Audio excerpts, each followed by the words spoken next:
X versus Kuoni Travel Limited. Lord Lloyd-Jones will explain the decision of the court. Reporting restrictions apply in this case. The court has ordered that no one shall publish or reveal the name or address of the appellant, who is the subject of these proceedings, or publish or reveal any information which would be likely to lead to the identification of the appellant or any member of her family in connection with these proceedings. This case raises a series of issues in relation to the interpretation of the EU Package Tour Directive, which is implemented in the United Kingdom by the Package Travel Regulations of 1992. In 2010, the appellant and her husband, to whom I shall refer as Mr. and Mrs. X, entered into a contract with the Respondent tour operator, Kuoni, under which Kuoni agreed to provide a package holiday in Sri Lanka. In the early hours of the 17th of July 2010, the appellant was making her way through the grounds of the hotel to the reception. She came across a hotel employee, N, who was employed by the hotel as an electrician and, on the facts found by the judge, known to her as such. N was on duty and wearing the uniform of a member of the maintenance staff. N offered to show her a short cut to reception, an offer which she accepted. N lured her into the engineering room, where he raped and assaulted her.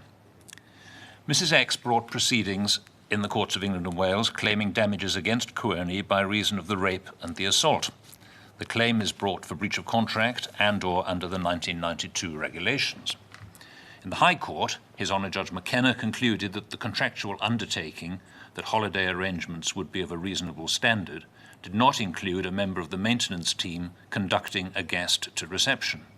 He further held that Kuoni would in any event have been able to rely on a statutory defence under the regulation because the assault was an event which could not have been foreseen or forestalled, presumably by the hotel, even with all due care. The Court of Appeal dismissed the appeal by a majority. In a joint judgment, the majority held that the holiday arrangements did not include N conducting Mrs. X to reception. The majority further held that Kuoni was not liable under either the express terms of the contract or the regulations, since N was not a supplier within the meaning of those provisions. On appeal to the Supreme Court, there were two main issues. First, did the rape and assault of Mrs. X constitute improper performance of the obligations of Kuoni under the contract? Secondly, if so, is any liability of Kuoni in respect of N's conduct excluded by the terms of the contract and/or the regulations?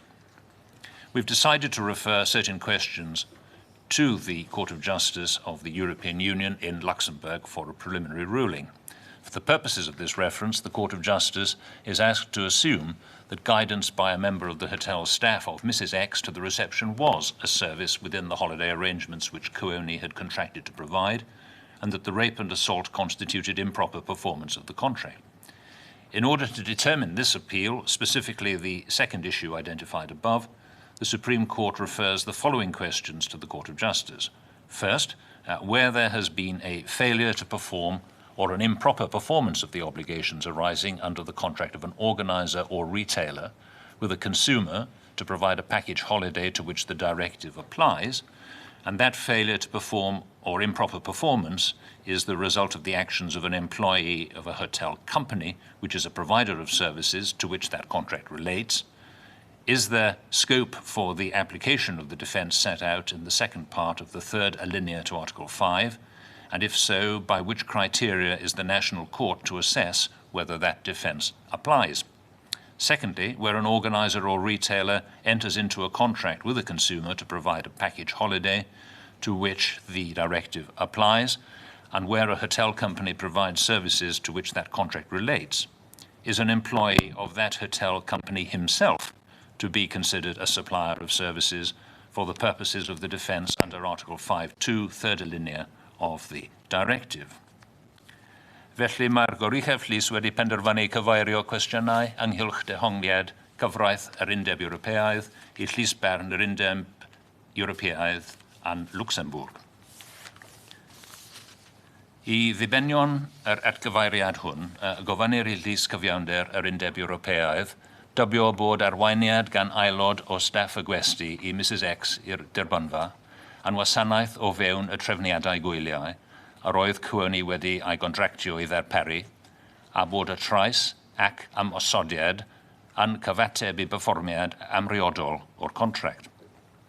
Mwyn pennu'r apel hwn, yn benodol parthed yr ail fater a nodwyd uchod, mae'r goruchaf llys yn cyfeirio cwestiynau canlynol i llys cyfiawnder yr Undeb Ewropeaidd.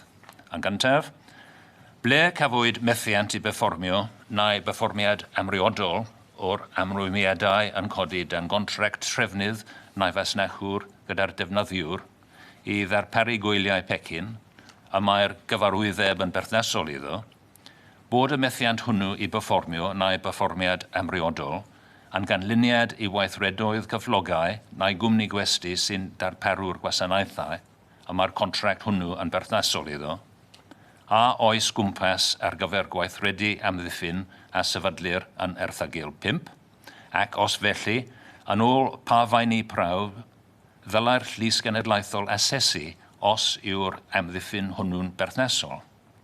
Yn ail, ble mae trefnydd neu fasnachwr yn mynd i gontract gyda defnyddiwr i ddarparu gwyliau pecyn, a mae'r gyfarwyddeb yn berthnasol iddo, a ble mae cwmni gwesti yn darparu gwasanaethau, a mae'r contract hwnnw yn berthnasol iddynt, a yw cyflogau'r gwesti hwnnw a'i hun yn cael ei ystyried yn gyflenwr gwasanaethau i ddibenion yr amddiffyn dan erthygl 5, y gyfarwyddeb.